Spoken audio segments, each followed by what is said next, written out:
10-нчы сыйныф укучысы Гөлназ Мәхмүтова мәктәптә яхшы билгеләренә укый, шул вакытта спорт белән шөгыльләнергә дә вакыт таба.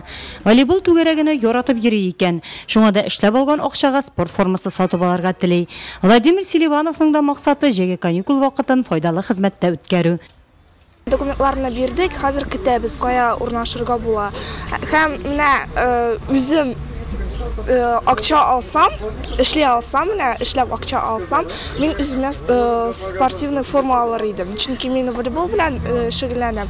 Бик каты, шуның өчен спортивный форма алырга теләр идем. Җәйге каникул вакытында эшләп алган акчага мин хыялымда йөрткән әйберне алырга телим. Гөлназ кебек җәйге каникул вакытында эшләргә теләк белдерүче балалар шактый мәктәптә. Дуслары янына килгән Михаил Плотников сүзләренә караганда, мәктәптә укыган елларында хезмәт ширеген эшләп үткәрә торган була.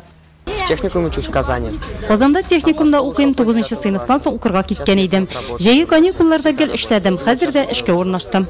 Әлегә балалар мәктәп яны кишәрлегендә эшли. Киләсе уку елында үзләренә кышкылык өчен яшелчәсен, җиләген, җимешен үстерә. Мәктәп җитәкчелеге белдергәнчә, бүгенге көнгә җәйге чорда эшләргә теләүче балалар шактый икән.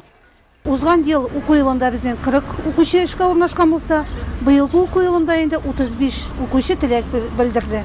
Без документларыбызны җыеп, хезмәт һәм мәшгульлек үзәгенә тапшырдык.